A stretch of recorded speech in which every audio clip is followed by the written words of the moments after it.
इस वीडियो में हम देखेंगे कि एक्चुअल में एक फ़ंक्शन कैसे दूसरे फ़ंक्शन को कॉल करता है और उसकी उस पर्टिकुलर फ़ंक्शन की जो रिटर्न वैल्यू होती है वो अपने लिए कैसे यूज़ करता है। ओके, सो बेसिकली क्या होता है कि मोस्ट ऑफ द टाइम अगर आप प्रोग्रामिंग करते होंगे तो देखा होगा कि एक फ़ंक्शन सपोज दैट कि एक रियल वर्ल्ड सिनेरियो लेते हैं तो किसी भी मशीन में एक मल्टीपल फंक्शनैलिटीज़ होती हैं और एक दूसरे पर रिलाई करते हैं वो सारी चीज़ें। यहाँ पे इसी तरह से सेम फंक्शनैलिटी को इम्प्लीमेंट करते हुए आप कुछ फंक्शन बना सकते हो जिसमें एक फ़ंक्शन दूसरे फंक्शन पर रिलाई करते हुए उसकी फंक्शनैलिटी को यूज़ करता है। मान लीजिए कि आपके पास 10 तरीके से फंक्शन है और आप 10 फंक्शंस का यूज़ करके एक सिंगल मशीन बना दीजिए इसमें अलग अलग फंक्शन का अलग अलग काम है। ठीक है, एक फेशियल रिकॉग्निशन कर रहा है तो एक आपके हैंड जेस्चर्स को देख रहा है, या फिर एक और फंक्शन है जो एक्चुअल में आपके कम्युनिकेट कर रहा है आपके यूज़र से एपीआई के थ्रू। सो बेसिकली बहुत सारी चीज़ें possible. Okay, so let me introduce a function right now. So basically हमने एक यहाँ पे car requires real world scenario में देखा था कि अगर एक्चुअल में कार के पास ऑयल होगा तब ड्राइवर ड्राइव कर पाएगा। ठीक है, हम यहाँ पे फंक्शन डिफाइन करते हैं। मान लो कि पेट्रोल पंप में आप जाते हो। ठीक है, पेट्रोल पंप में क्या है कि आपको फ्यूल मिलेगा। ठीक है, उस फ्यूल को आप यूज़ करके क्या करोगे, अब जब आप वहाँ पे फ्यूल डालोगे तो वहाँ पे क्या होगा, वहाँ पे फ्यूल क्या रिटर्न करेगा, आपको कुछ लीटर पेट्रोल रिटर्न करेगा। मान लीजिए कि मैं कहता हूँ कि मैं यहाँ पे टेम्पलेट लिटरल्स का यूज़ करके मैं कहूँगी फ्यूल। ठीक है, जो मेरा फ्यूल है वो लीटर्स में वो मेरे को रिटर्न कर देगा। ठीक है, अब इस पर्टिकुलर फ्यूल को यूज़ करने के लिए देखिए मैं यहाँ पे क्या करना चाहता हूँ कि मैं कहता हूँ कि एक मैं कांस्टेंट वेरिएबल लेता हूँ। ठीक है, अब मैं कांस्टेंट वेरिएबल लेने के बाद मैं कहता हूँ कि फील्ड ऑयल, कितना ऑयल फील्ड है। ठीक है, अगर ऑयल फील्ड है तो आप ऑयल मतलब कि कार चला सकते हो। ठीक है, तब मैं देखता हूँ कि कितना ऑयल फील्ड है। तो ऑयल फील्ड के बाद हम क्या करेंगे, फंक्शन को कॉल करेंगे, आई मीन फंक्शन का नेम लिखेंगे। उसके बाद हम यहाँ पे कहेंगे मैं यहाँ पे आर्गूमेंट पास कर रहा हूँ ऑयल। ठीक है, अब मैंने नॉर्मली यहाँ पे आर्गूमेंट ऑयल पास कर दिया। उसके बाद मैं क्या करता हूँ कि इसी पर्टिकुलर कांस्टेंट इंजन में यहाँ पे क्या करूँगा कि इस फंक्शन की वैल्यू जो ये फील्ड ऑयल है, ठीक है, इसको मैं यहाँ पे उठा के यहाँ पे रख दूँगा। ठीक है, अब देखिए यहाँ पे मैंने driver can drive it and oil has इतने लीटर।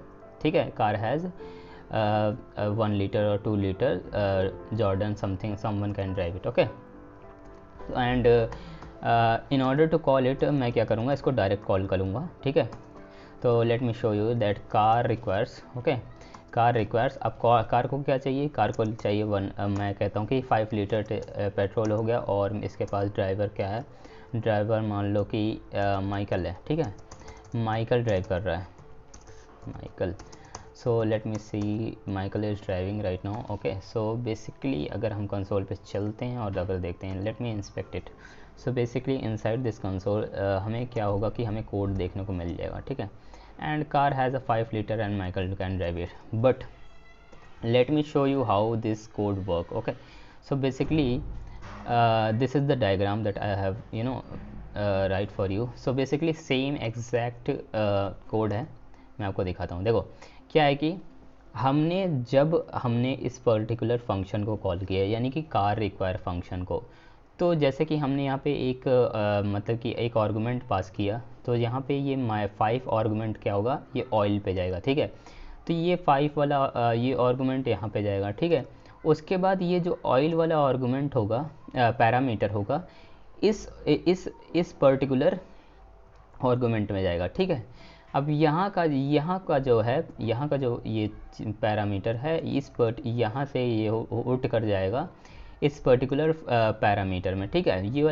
वाला आर्गूमेंट यहाँ पे इस पैरामीटर में जाएगा। ठीक है, और ये वाला पैरामीटर रिटर्न करेगा आपकी ये टेम्पलेट लिटरल। ठीक है, तो क्या हो रहा है कि यहाँ से ये टेम्पलेट लिटरल जो रिटर्न वैल्यू आ रही है, जो वैल्यू होगी वो एक्चुअल में कहाँ जाएगी, वो आ जाएगी इस पेट्रोल पंप में। ठीक है, अब पेट्रोल पंप में जाने के बाद ये वाले इस पर्टिकुलर ये एक्चुअल में जो रिटर्न वैल्यू हो रही है। ठीक है, अब देखो यहाँ पे स्टोर होने के बाद ये स्टोर होगी इस पर्टिकुलर आपके इस वेरिएबल में। ठीक है, और उसके बाद यहाँ पे स्टोर होने के बाद ये पर्टिकुलर वैल्यू को हमने यूज़ किया एज अ टेम्पलेट रिजल्ट, और हमारा जो आउटपुट आया वो यहाँ पे आ गया। ठीक है, कि कार हैव 5 लीटर्स ऑयल। ठीक है, ऑयल लिख देते हैं 5 लीटर्स ऑयल और पेट्रोल, ठीक है, और someone can drive it like whatever the name is, like car has 5 liters petrol, 5 liters petrol and Michael can drive it. Okay, so basically let me demonstrate you once more. Okay, अभी यहाँ पे क्या है कि देखो 5 है, 5 क्या करेगा, जो ये वाला आर्गुमेंट है, ये हमारे कार रिक्वायर्स फंक्शन के इस वाले पैरामीटर में जाएगा, ठीक है, ध्यान से देखना।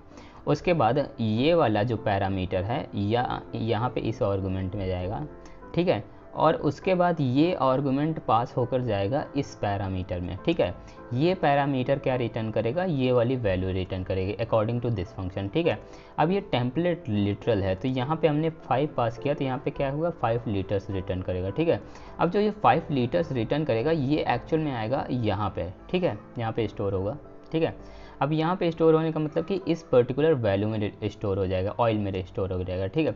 अब ये जो ऑयल वाली वैल्यू है, ये एक्चुअल में क्या हो गया, ये एक्सप्रेशन हो गया, ठीक है। ये जो एक्सप्रेशन है, ये क्या करेगा, इस एक्सप्रेशन को हमने स्टोर कर लिया इस पर्टिकुलर वैल्यू में, यानी कि इस पर्टिकुलर वेरिएबल में, फील्ड ऑयल वेरिएबल में। अब फील्ड ऑयल वेरिएबल को हम यूज़ कर सकते हैं एज अ टेम्पलेट लिटरल के अंदर, ठीक है। तो हमने टेम्पलेट लिटरल के अंदर यूज़ किया और ड्राइवर का जो नेम है वो हमारे यहाँ पे आ गया और हमें वैल्यू रिटर्न हो गई। सो आप देख सकते हैं कि इस पर्टिकुलर फंक्शन को कॉल करते हुए ये यहाँ से इसको यूज़ करके यहाँ से जो वैल्यू मिली उसके अकॉर्डिंग यहाँ पे ये वैल्यू रिटर्न कर रहा है। So that's how you can use you can easily use this particular function, like एक फंक्शन दूसरे फंक्शन को कैसे कॉल कर सकता है। एंड बेसिकली इसको आप अगर नहीं समझ पा रहे हो तो ये मैं डाल दूँगा अपनी वेबसाइट पे, आप यहाँ पे विज़िट करके देख लेना एक बार, ठीक है।